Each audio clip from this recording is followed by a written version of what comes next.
Welcome back to Glam Garbage, or welcome if you're new to my channel. It is Halloween Part 2. The Reckoning. Halloween Part 2. Back and bigger. Halloween Part 2. This time it's personal. When I was thinking about what I could do for my Halloween series, I was originally thinking about more overt Halloween concepts that I could use as my basis. Like the short list was Black Cat and Arrow by ATEEZ and Monster by Irene and Seulgi. But then I realized that vibes were a good thing to go off of, and that really broadened my scope. And it got me thinking about Peekaboo by Red Velvet. And if you haven't seen that video, it's basically 5 wives living in a mansion, wearing couture, murdering men, and that's like my whole vision board. And they tell you to dress for the job that you want, so... The only downside, of course, is that this is a very expensive job to dress like, because of the couture part. The most iconic looks of the video are all by Ashish. That's the designer that made the rainbow sequined striped outfits. My favorite, of course, is the cropped shirt that says "Love Knows No Color" across the front. That's amazing. I'm just not gonna make that. I'm not even gonna try. I don't know. If you want to, please tag me. I would love to see how it turns out, but no thanks. What I will try and make is my second favorite look, and that is Seulgi's look. She is wearing another tank dress by Ashish. It is a black racerback that says "Love is Amazing" across the front with a big heart, as well as a Molly Goddard top. And Molly Goddard is another designer that I really love. She works in a lot of nets and tulle and uses ruffles and a very floaty aesthetic, kind of girly and fun. But it has been worn in, now the tally is two murderous lesbians. Villanelle wore a Molly Goddard dress in Killing Eve. If you saw the big pink ruffled dress, that is the same designer. The total amount of money for this look, the tank dress and the Molly Goddard top, is $1,455. So let's see how much less I can make it for. The first thing that you are going to need is a black tank dress. I chose to make mine a little bit longer. Seulgi's is a kind of tunic. It's a little short to be called a dress, but I don't want to show my butt. That's not the kind of treat you're getting this Halloween. So I got this French Connection tank dress on Poshmark for I believe it was $9. I made myself a limit. I didn't want to go above 15, so this I got for $9. I would say when you're looking for your dress you want an all over sequin, but you also want them to be smaller sequins, not the bigger kind. So kind of keep them on the small side. I didn't care so much about the racerback, but if you do, add the racerback search term in there as well. You will also need a bunch of blue tulle. I got this from Joann's. It was 99 cents a yard, and I got 4 yards, enough for a shirt, as well as a bunch of ruffles. So you're going to be having to ruffle some things. I feel like I gather in every video. Last but not least, you're gonna need your sequins in silver and red. I actually got white iridescent just because my Joann's was out of silver except for only 1 bag, and I wanted to make sure that I had enough to do the whole Love is Amazing, and I didn't think they would if I just got 1 bag. So these are like 99 cents each from Joann's. I'm sure you can find them at many other craft stores for around the same price point. So all in all, my materials cost $9 for the dress, $4 for the tulle, and $5 for these bags of sequins. So that is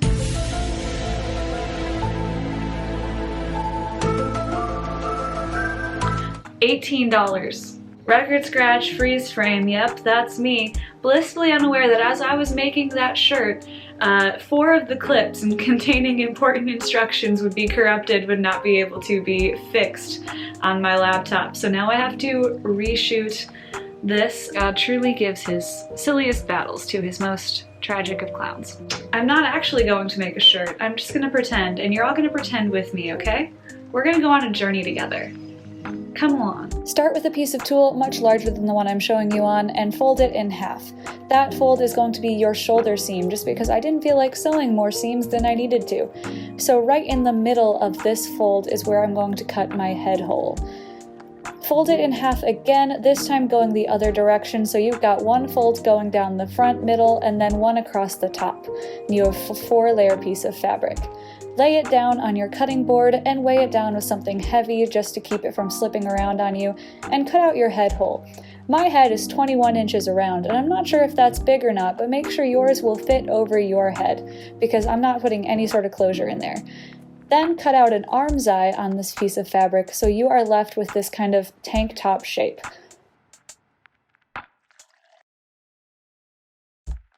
To make your sleeve piece, lay a strip of fabric folded across lengthwise down on the mat, and then put your tank top piece over it and trace along that arm's eye.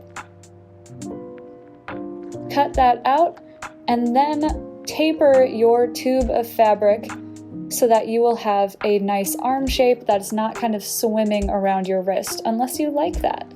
Then you're going to need to cut some strips of fabric that are pretty long and 2 inches wide.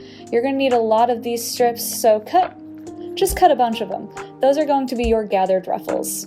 So the first step that you're going to want to do for your shirt is to gather all of those 2-inch strips that you cut. I am going to just demonstrate gathering one more time, even though I feel like you're really well acquainted with it if you watch my channel, or you are really bored of it. That hurts so bad.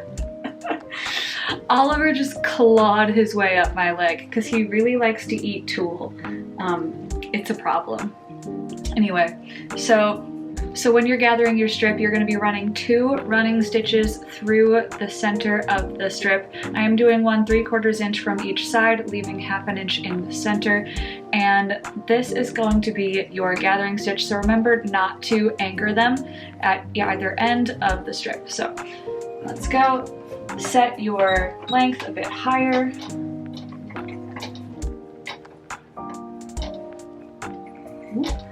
Give yourself some nice long tails.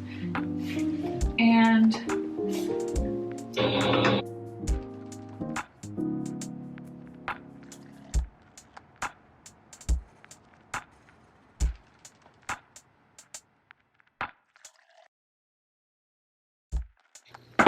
leave yourself good long tails at either end. And go 3/4 inch from the other side now.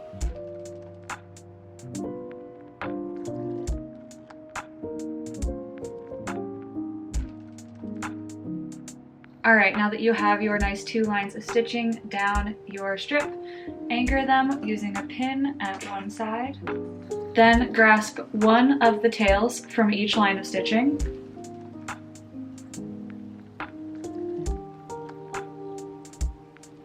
And woo, all the way down.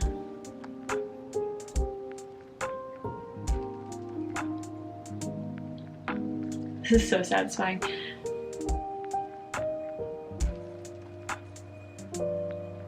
This looks to me like a weird, like prehistoric, like fossil bug thing. It's not a trilobite, what am I thinking of? I just googled fossil bugs with lots of legs. I'm seeing centipedes and I hate that. Ooh, it is a trilobite. I was right. Anyway, once you have your trilobite, you can then start pinning it onto the shirt, and I actually have that footage, so let's go back to past Claire for this. Lay your pattern pieces open flat down on your table, and using a ruler, pin your ruffles down straight on there, very carefully. Sew them down right through the middle of those 2 running stitches that you used together. Once you've sewn down that one line through the middle, you are going to be taking out your running stitches on either side. So if they were a little wonky, that's okay, because you're pulling them out either using a seam ripper, or sometimes you can just pull it all out in one go. Like when you're ripping nail polish off your fingers and you get it all in one big chunk. It's super satisfying.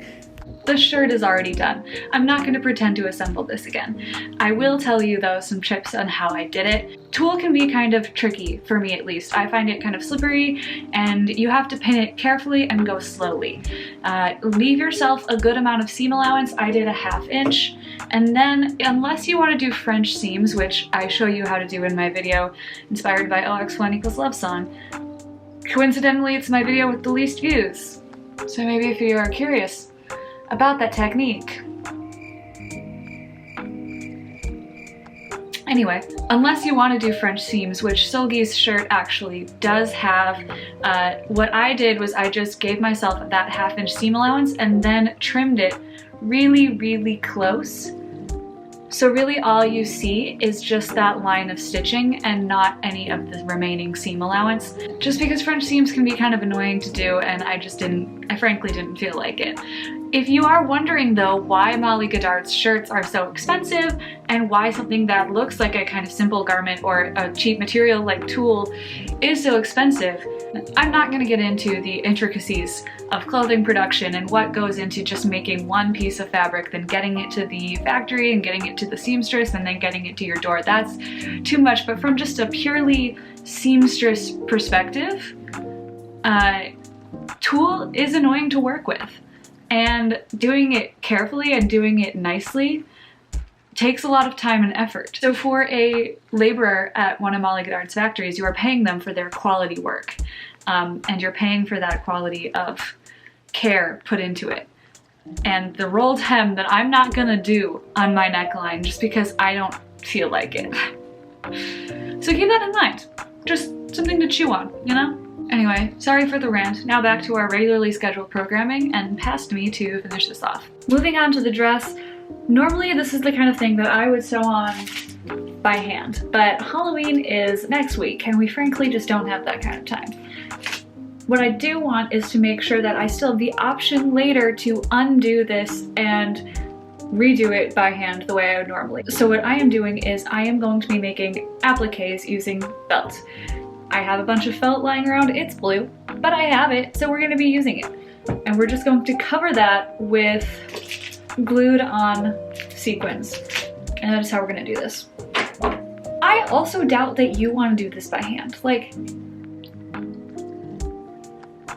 I'm nuts and I enjoy doing tedious handwork.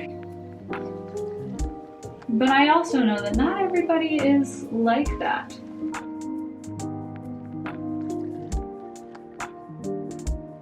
Cut out your letters first once you have them blocked out.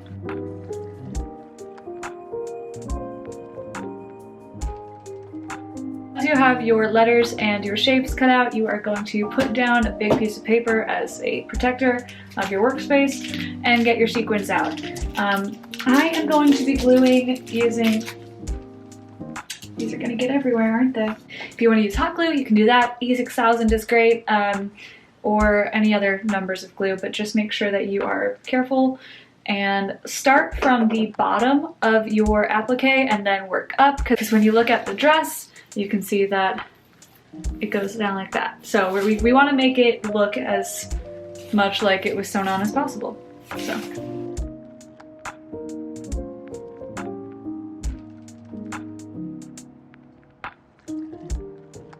So I was doing the glue method for a little bit and it wasn't working the way I was hoping, and I got tired, ate some pierogies. I was thinking maybe Joann Fabrics, I should have thought about this before, maybe they have ready-made appliques. They might have letters already made out of sequins and heart, and I popped on over, I saw a ready-made heart. They didn't have any letters, but I saw these guys for like $4 for a set of 2, and I think you know where this is going now. So I sequined it. I'm gonna put these on instead. And I honestly think I'd wear that more. I think I would wear that more than if I made the actual garment. But sometimes you just gotta let the wind take you.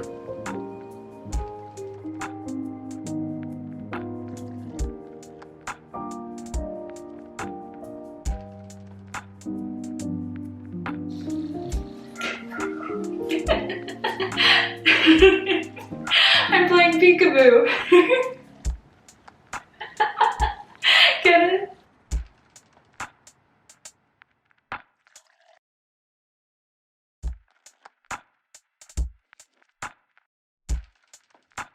So I came up with a joke, and I don't think it's something that anyone besides me would find funny. So I'm not sure if it qualifies as a joke per se, but it is maybe something. What do you get when you cross Red Velvet with BTS Cypher Part 3?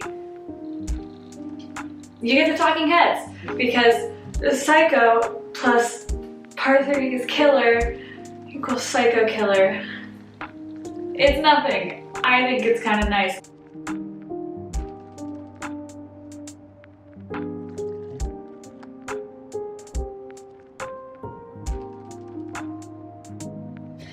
I thought it would be fun to show you how I would style these pieces separately too. So here is a way to wear this eyeball dress.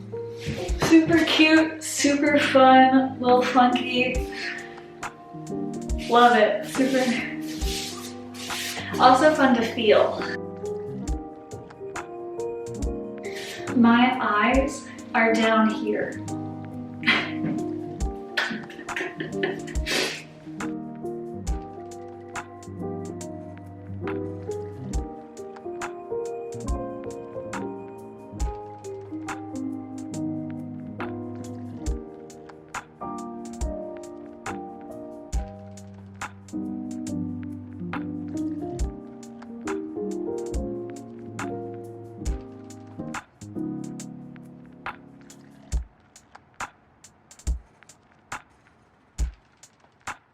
That is all I have for you today. Thank you so much for watching this kind of chaotic video. I hope you enjoyed it, and if you did, drop a comment or a thumbs up. And if you do end up using this tutorial, as always, I have linked my social media in the description box below, and I would really like to see what you make, so tag me please. I will be releasing another video in the next couple of days that will end my Halloween series, and I swear it will be out before Halloween, so stick around. Thank you again for watching this video. For legal reasons, I don't actually want to murder men.